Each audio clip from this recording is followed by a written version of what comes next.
Meus irmãos, graça e paz a todos, estamos aqui para mais uma extraordinária dica para vocês. E como todas as dicas que eu dou aqui, essa é top.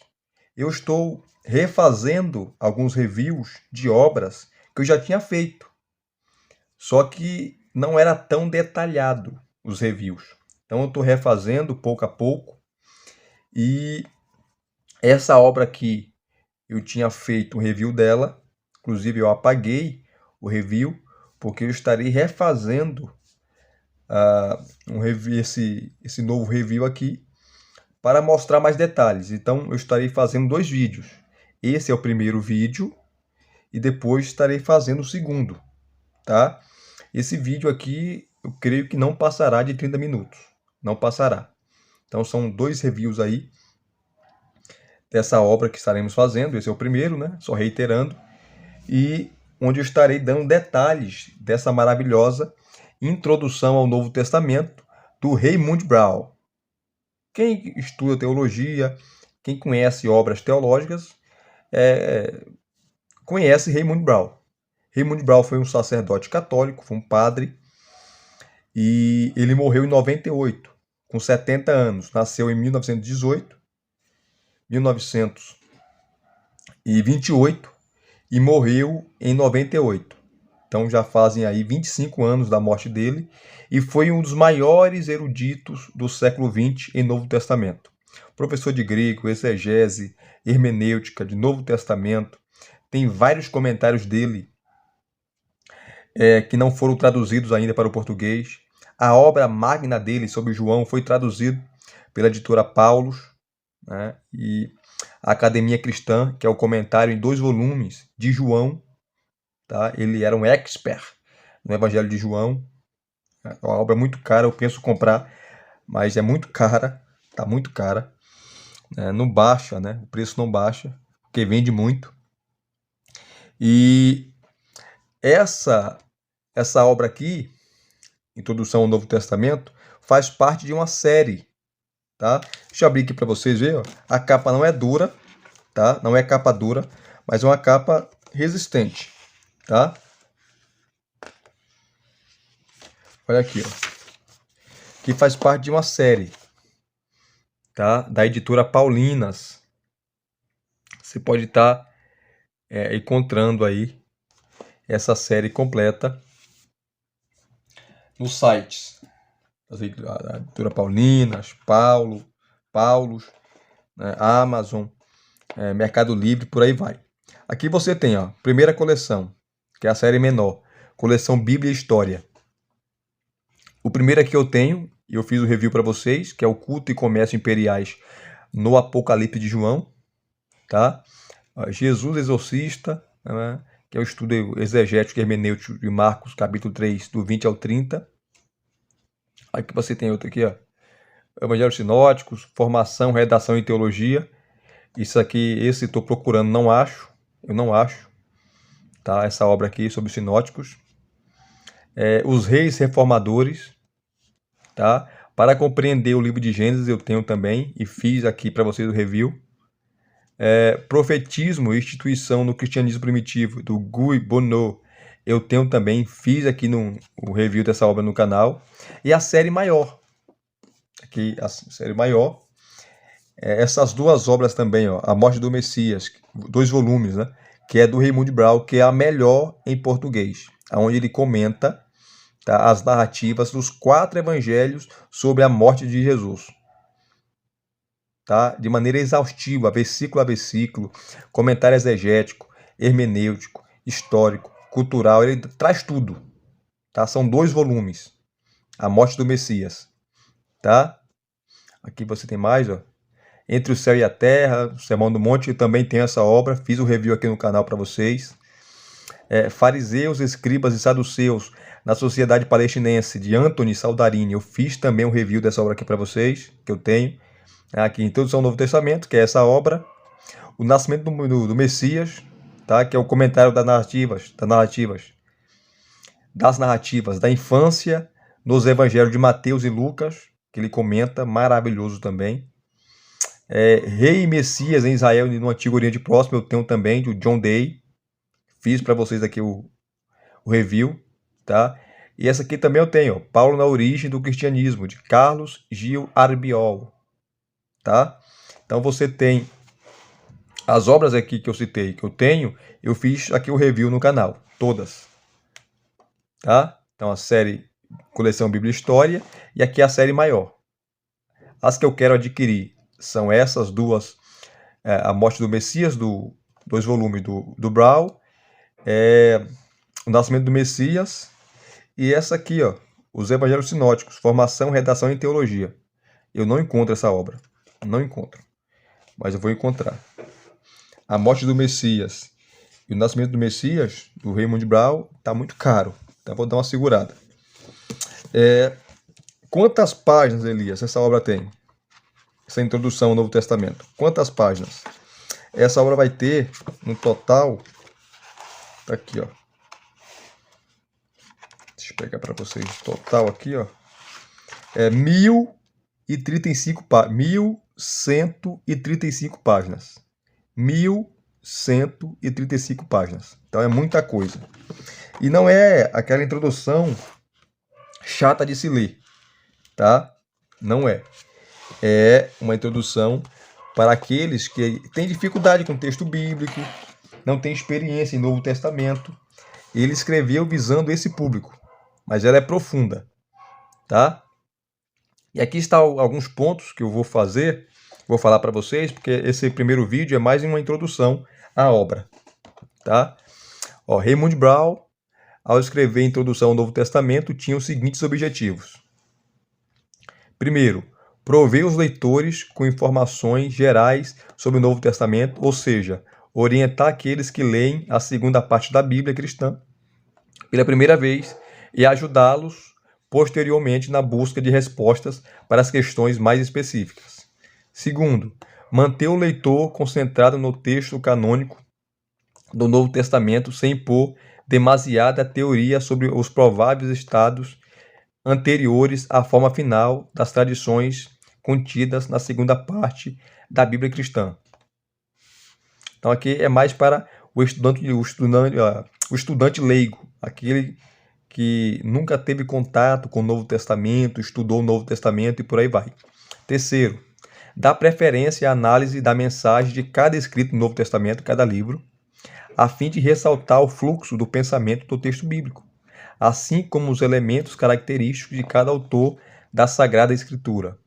Quarto, acentuar de modo especial os temas religiosos, espirituais e eclesiásticos suscitados pelo Novo Testamento. Quinto, apresentar as teorias do estudo exegético que hoje são apoiadas como mais confiáveis pela maioria dos pesquisadores, tá? Maravilhoso.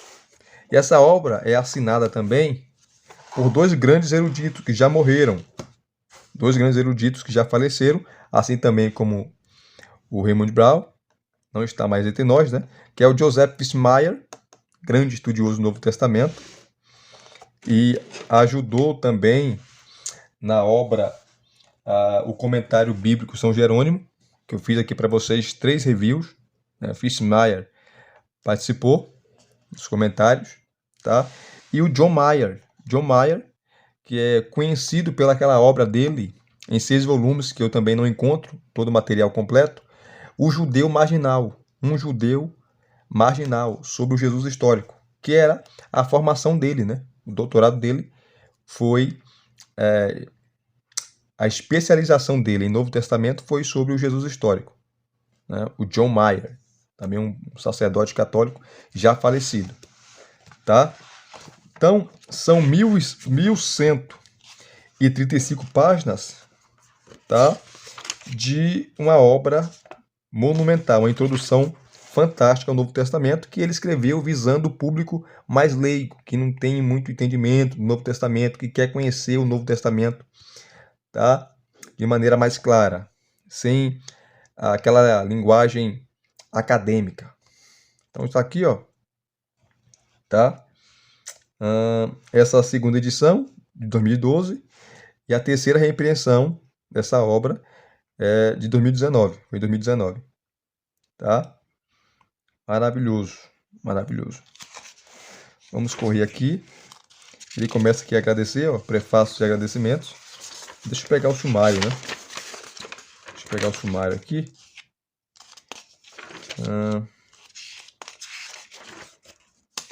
Prefácio de agradecimentos. Depois do prefácio de agradecimentos, você tem um sumário, tá? Que começa com, como eu falei, prefácio de agradecimentos, que veio primeiro, né? Depois o material básico introdutório. Abreviaturas, informações úteis sobre a Bíblia, quadro cronológico de personagens e acontecimentos pertinentes ao Novo Testamento, mapas da Palestina e da região mediterrânea. Que interessante. Aí o livro é dividido em partes, tá? São muita coisa para mostrar, então não vou ler tudo não. O livro aqui é dividido, queridos. Deixa eu pegar aqui para vocês. Em 3 partes, né? Em 3 partes principais. A primeira parte está aqui, ó, que ele vai trabalhar os pressupostos para a compreensão do Novo Testamento. Pressupostos para a compreensão do Novo Testamento. Tá? E essa primeira parte vai ter quantos capítulos? 5 capítulos. Tá? Ele começa com a natureza e a origem do Novo Testamento. Você pode pausar para ler, que eu não vou ler por causa do tempo. Capítulo 2, como ler o Novo Testamento. Ele vai te dar os métodos, tá? Para a interpretação, o sentido mais amplo do que o literal, a hermenêutica, enfim. Terceiro aqui, ó, o texto do Novo Testamento. O texto do Novo Testamento. As provas manuscritas do texto, observação acerca do uso das provas, bibliografia sobre a crítica textual do Novo Testamento, tá? Aqui o capítulo 4 vai falar sobre o contexto político e social do Novo Testamento, tá? Capítulo 5, contexto religioso e filosófico do Novo Testamento. Deixa eu correr aqui. A parte 2, ele vai trabalhar evangelhos e obras e afins. Evangelhos e obras afins. Tá? O capítulo 6 aqui, ó, evangelhos em geral, evangelhos sinóticos em particular. Evangelhos em geral e evangelhos sinóticos em particular. Uso da palavra evangelho, o livro do origem do gênero evangelho, gênero literário, os 3 estágios da formação do evangelho, o problema sinótico, a existência de que, ou a fonte que, eu fiz o vídeo respondendo escritos aqui, falando sobre a fonte que, assista se você não assistiu, tá? Aí, o capítulo 7, ele começa a tratar agora sobre o primeiro evangelho, né? Sobre Marcos, tá? Vai te dar aqui as coisas, ou tudo aquilo que é necessário para você estudar o evangelho de Marcos e entender o evangelho de Marcos. Tá? Depois o evangelho de Mateus, segundo Mateus, a mesma coisa. O evangelho segundo Lucas. Depois Atos dos Apóstolos. Ele está seguindo aqui uma ordem cronológica, né? Atos dos Apóstolos. Depois vem o evangelho segundo João, tá? Inclusive ele escreveu um comentário de 2 volumes, que foi lançado aqui, já faz uns 2, 3 anos que foi lançado. Uma parceria entre a Paulus e a Academia Cristã. 2 obras, 2 volumes desse maravilhoso evangelho. Um comentário exegético, né, do Brown. Depois, no capítulo 12, ele vai trabalhar a primeira epístola, ou a carta de João, tá? Depois, a segunda carta de João e a terceira carta de João. Ele termina aqui trabalhando o Evangelho de João e suas cartas. Tá? Ele trabalha com texto, análise geral da mensagem, tá? E por aí vai. Tá? Os principais pontos. Depois da parte 3, ele vai tratar sobre as cartas paulinas. As cartas paulinas, uma a uma. Lembrando que Raymond Brown, ele defendia que Paulo escreveu 7 cartas. Tá? As chamadas cartas autênticas.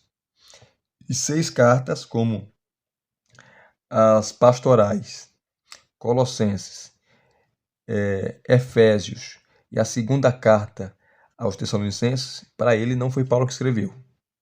Foram uns discípulos de Paulo, uma escola paulina, ele defendia isso. Inclusive, na academia hoje, no meio acadêmico, já é um consenso que Paulo não escreveu todas as cartas. Só 7. Outros falam que Paulo escreveu 10, outros falam que Paulo escreveu 9, tá? Mas nós, ortodoxos, cremos que Paulo escreveu todas as cartas, as 13. Mas na academia não é consenso mais.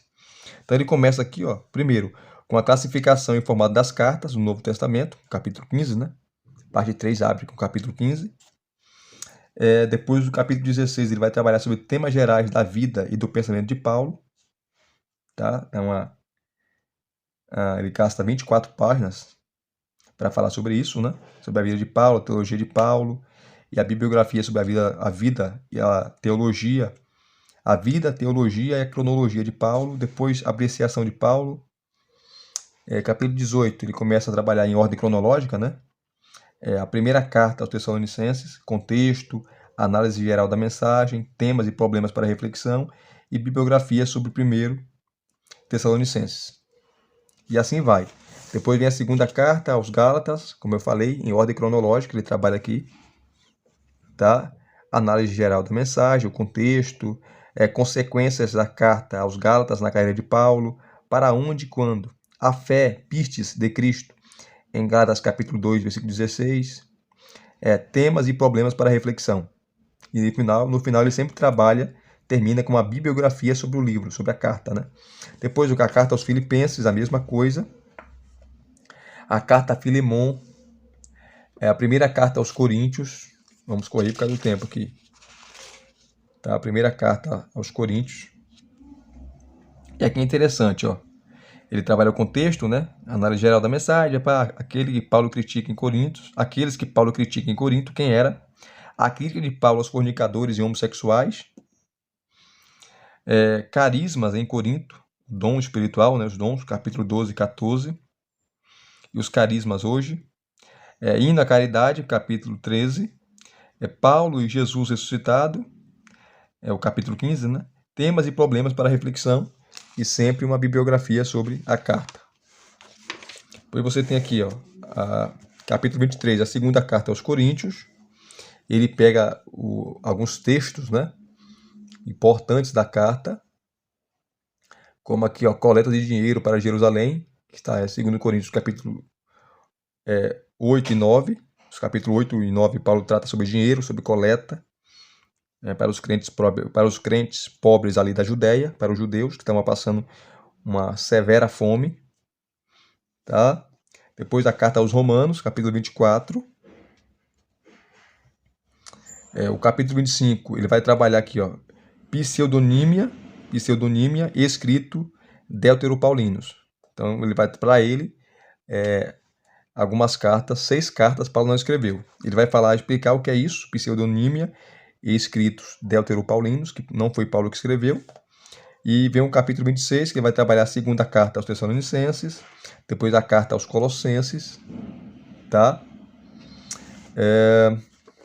Depois a carta aos Efésios, e a carta pastoral, como Tito, 1 Timóteo,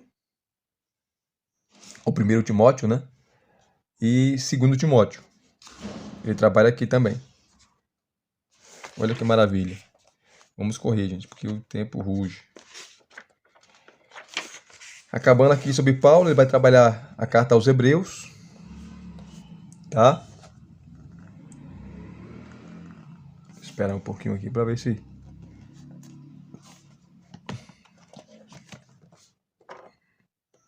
Pronto, voltou aqui. Carta aos Hebreus. Ele trabalha aqui a carta aos Hebreus, mesma coisa. O 33, a carta de Pedro, que para ele não foi Pedro que escreveu, também. A carta de Paulo, a carta ou a epístola de Tiago, tá? Depois a carta de Judas. Depois aqui, ó, a segunda epístola de Pedro. E o último livro, o livro de Apocalipse. E aqui depois que ele termina, tá? Ele sempre vai pegar as passagens mais polêmicas, assim, né? No caso de Apocalipse, ele vai pegar sobre o reino milenar. Lembrando que ele é católico, tá, gente? É um grande erudito católico. Então, ele não tem crenças, muitas crenças dele divergem da nossa. Isso não traz nenhum demérito à obra, porque a obra é maravilhosa. Raymond Brown dispensa apresentações. Tá? Discordar faz parte. Faz parte. Então, ele vai pegar aqui sobre o milênio, né? Ele vai trabalhar um pouquinho sobre o que é o milênio ali, no capítulo 20 de Apocalipse, versículos 4 a 6. Capítulo 20 de Apocalipse, versículos 4 a 6, que no segundo vídeo, se der, eu leio para vocês. Esse vídeo aqui, o primeiro vídeo é mais introdutório, conhecendo a obra, tá? Mostrando a obra para vocês. No segundo vídeo eu vou trabalhar os detalhes por dentro dos livros, como ele trabalha os livros do Novo Testamento. Aqui você tem os apêndices, tá? Que é maravilhoso. E o primeiro apêndice que ele vai trabalhar aqui, são 2 apêndices, né? O apêndice 1, ele vai trabalhar sobre o Jesus histórico. Olha que interessante, você não tem obras de Novo Testamento assim, trazendo esses detalhes, né? Mas ele traz aqui. O comentário, ou melhor, a introdução do Novo Testamento que a Vida Nova lançou ano passado, que eu tenho aqui e fiz 3 reviews para vocês, trata na sua introdução ali sobre o Jesus histórico, tá? E o Brown também trata. Então ele vai trazer aqui, ó, 200 anos de pesquisa moderna, a primeira busca, né? Nós estamos aí na 4ª busca acerca desse importante tema, né? Depois de 1980, o Jesus Seminar e os estudiosos afins. O Jesus Seminar foi um evento que aconteceu ali em 1985, liderado por John Dominique Crossan, que está vivo ainda e é o maior erudito em Jesus histórico. Tá? Ele chamou vários eruditos acadêmicos do Novo Testamento para trabalhar o Jesus histórico. Tá? O que ele escreveu, o que ele disse, o que ele não disse, o que de fato é real no Novo Testamento, principalmente ali nos Evangelhos, nos Sinóticos, tá? Se aquelas palavras que eles escreveram são de fato de Jesus, enfim. Isso deu uma polêmica na época, você nem imagina. Muitos estudiosos, doutores foram expulsos, mandando embora das universidades, né? Enfim, ele vai tratar aqui sobre o Jesus Seminar. Depois de 1980, as opiniões diversas acerca do Jesus histórico, observações críticas e bibliografia sobre Jesus histórico. E o apêndice 2, ele vai trabalhar escritos judaicos e cristãos ligados ao Novo Testamento. Aí você tem escritos judaicos, escritos cristãos e gnósticos, né? O gnosticismo, que deu muito trabalho para a igreja, tá? Inclusive você tem os evangelhos gnósticos que foram encontrados lá na biblioteca de Nag Hammadi, tá? Tinha até o evangelho de João gnóstico, tá? Que foi encontrado uma parte, né? Porque muitos livros dos gnósticos foram queimados naquela época, porque eles eram perseguidos o tempo todo. Apêndice, tá? Depois você tem um índice de bibliográfico de autores e índice de assuntos. Tá bom? Olha só. Que maravilha. O índice de assuntos, vamos aqui, ó. 1121. Por que isso aqui é maravilhoso? Aqui, ó. Porque você não ficar se matando procurando o assunto que você quer, você vem aqui na página 1121, no índice de assuntos, e está em ordem alfabética.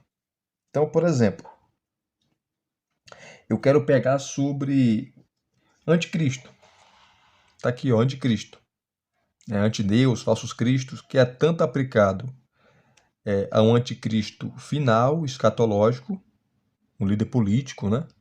Como também aplicado aos falsos cristos, falsos pastores, falsos mestres, falsos pregadores. A primeira carta de João traz isso. Chama os falsos mestres de anticristos.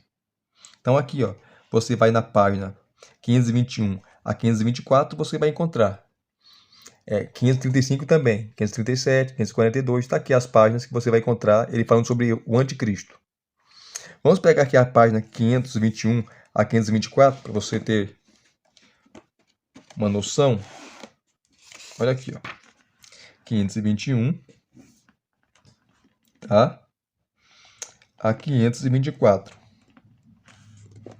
Aqui estou na página 521, que ele trabalha o Evangelho de João, a primeira carta de João, ou epístola, tá? Vamos lá, ó. 521. Ai, meu Deus, cadê? Aqui, ó, característica, os mandamentos. Aqui, ó. Uma passagem eloquentemente poderosa, mas enigmática, 1 João, capítulo 2, de 12 a 14, usa duas vezes 3 títulos para os destinatários, que é filhos, pode significar uma forma geral de interpretação para todos os cristãos, joaninos, inclusive pais que são cristãos há mais tempo e, portanto, conhecem aquele que é desde o princípio, e jovens cristãos mais recentes que têm lutado contra o maligno e vencido. A oração que segue, papai vai vendo aqui, ó. Vamos lá, cadê? Ele vai seguindo aqui, ó.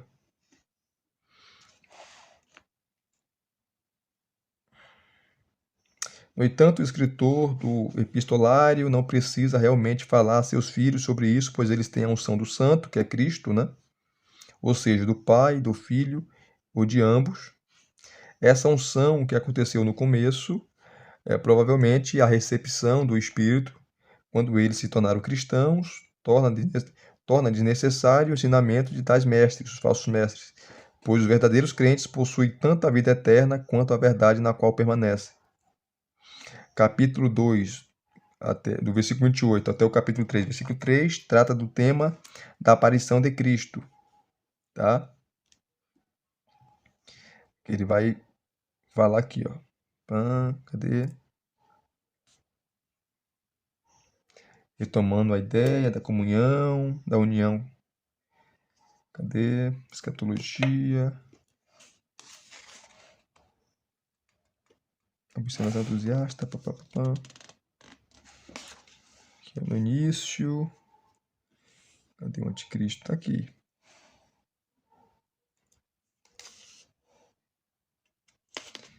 Aqui, ó. 1 João, capítulo 4, de 1 a 6. Evoca um teste de, pelos seus frutos, vocês irão conhecê-los, a fim de discernir os falsos profetas, que são os anticristos, né? Com sua pretensão de ser guiados pelo Espírito. Há um Espírito de Deus e um Espírito anticristo. E toda pessoa guiada pelo Espírito, que reconhece que Jesus Cristo veio na carne, pertence a Deus. Tá? João estava combatendo ali um proto-gnosticismo, né? De forma mais prática, o princípio quem conhece a Deus nos ouve, torna-se o modo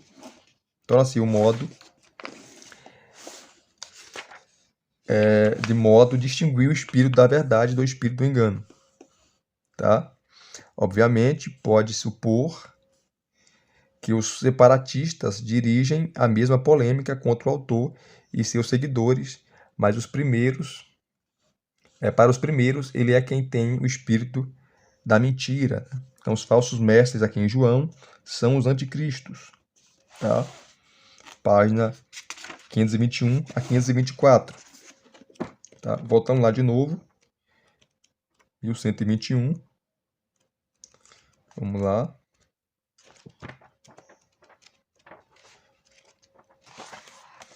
Isso aqui é interessante para você pegar os assuntos que você quer ler, quer estudar, para aprender. Lembrando para vocês, queridos, que esse é só o primeiro vídeo, é mais uma introdução, tá? A obra. Então tá aqui, ó. Vamos pegar outra Cadê? Está em ordem alfabética.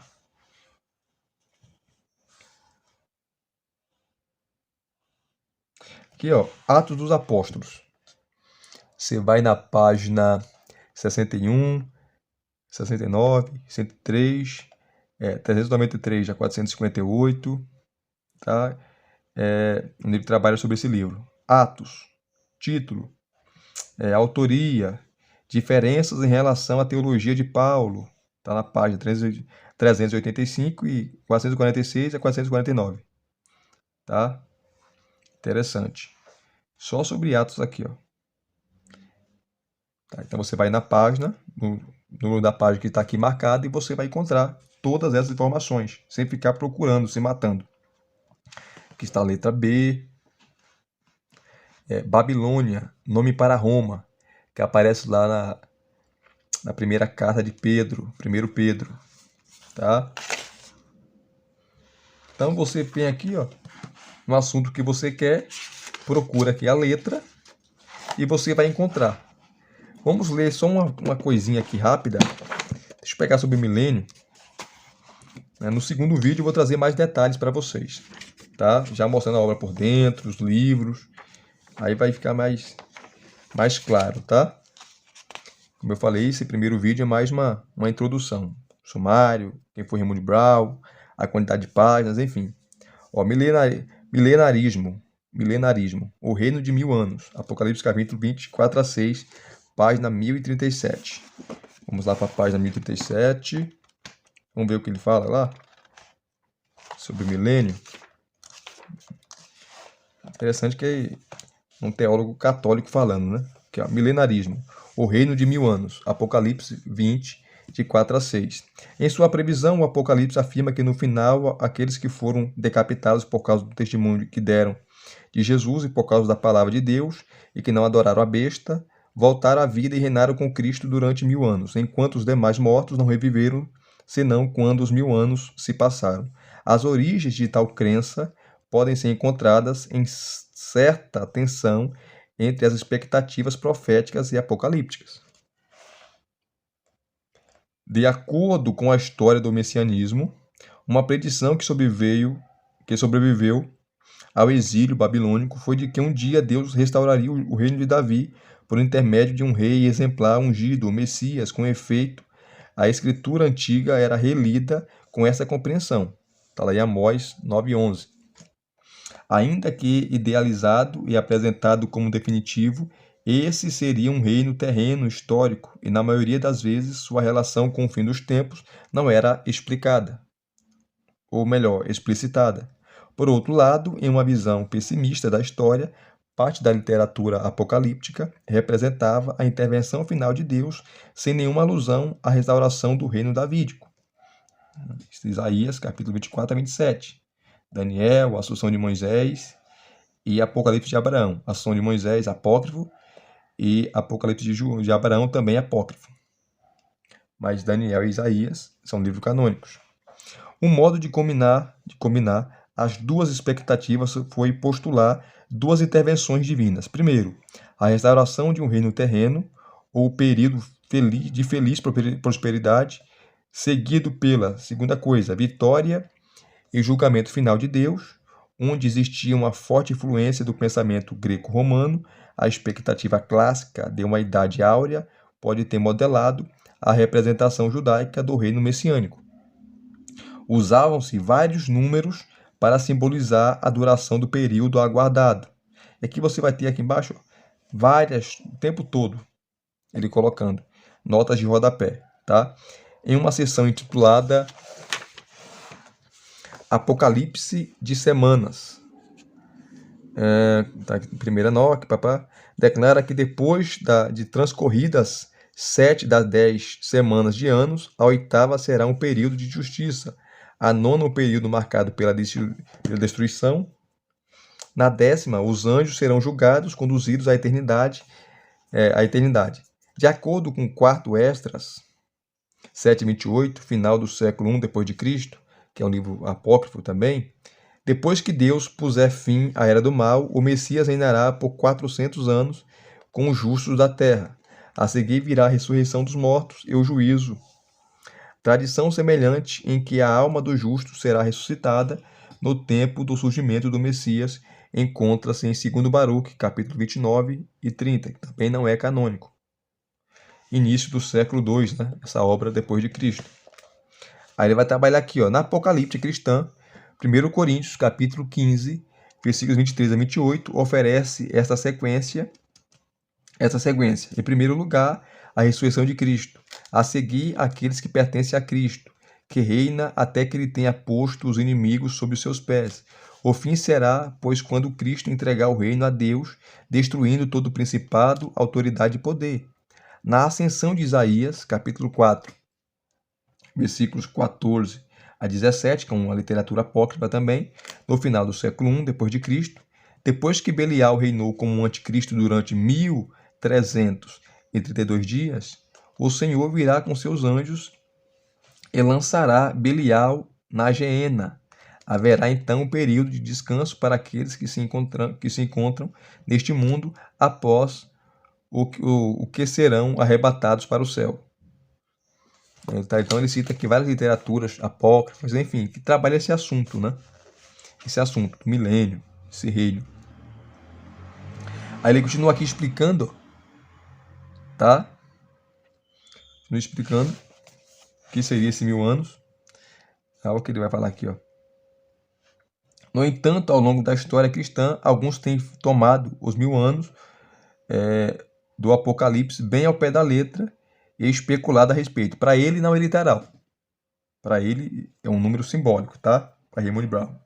Era, né? Porque ele já faleceu. Então, não cria no milênio, no reino de Cristo, ali, literalmente, como nós cremos, né? Pré-milenistas. Ele não crê nisso. Não cria nisso, né? Vale a pena lembrar, ele coloca entre aspas, que, ou melhor, entre colchetes, né? Entre aspas aqui. Vale a pena lembrar que apenas uma passagem do Apocalipse, consistindo em 2 versículos, menciona o milênio. Tem sido um desenvolvimento enorme, tá? De seia extravagante com base em começo tão miúdo. Tal crença era amplamente sustentada nos séculos II e III, entre os que se consideravam ortodoxos, como Papias, Justino, Tertuliano, Hipólito e Lactâncio, e heterodoxos, como Cerinto e Montano, hereges, né? 2 hereges, Cerinto e Montano, criam no reino milenar literal. Contudo, o perigo de que as expectativas da abundância e da felicidade se tornassem demasiado sensuais e mundanas levou gradualmente a uma rejeição do milenarismo, também chamado de quiasmo. Aí vem, Orígenes alegorizou o milenarismo a fim de representar o reino espiritual de Deus sobre a terra. Agostinho acreditava que a primeira ressurreição, lá no capítulo 20, versículos 4 a 6 de Apocalipse, referia-se à conversão e à morte ao pecado. E a segunda dizia respeito à ressurreição do corpo no final dos tempos. Essa é a interpretação milenista, né? Aqui com Agostinho nasce o amilenismo. Agostinho não interpretou Apocalipse 20 ali sobre o milênio literalmente. Então a primeira ressurreição, que fala aí no versículo 4, é a ressurreição espiritual. É a ressurreição, é a conversão. E a segunda ali é a ressurreição física. Só que ali é complicado, porque não tem nada de ressurreição espiritual ali. Mas é a interpretação de Agostinho, né? E doutrinou aí uma série de, até hoje, né? De teólogos que veio depois dele. Os escritores da igreja nos séculos IV dizem-nos que o Apolinário de Laodiceia era quiliasta. Seus escritos sobre o assunto perderam-se e o Concílio Ecumênico de Éfeso condenou suas fantasiosas teorias. Tá? Aí continua falando aqui, ele vai falar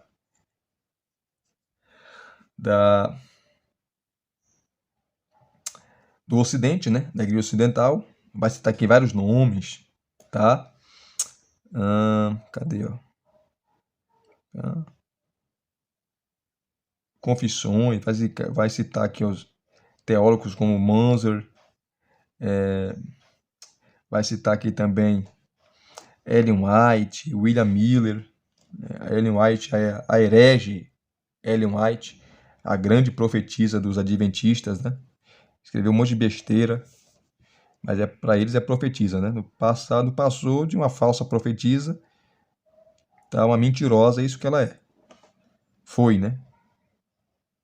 Ele vai falar aqui o Joseph Smith, dos Mormons, Charles Taze Russell, o pai, o fundador das Testemunhas de Jeová, tá? E ele vai seguindo aqui, ó, citando acerca desse milênio, né?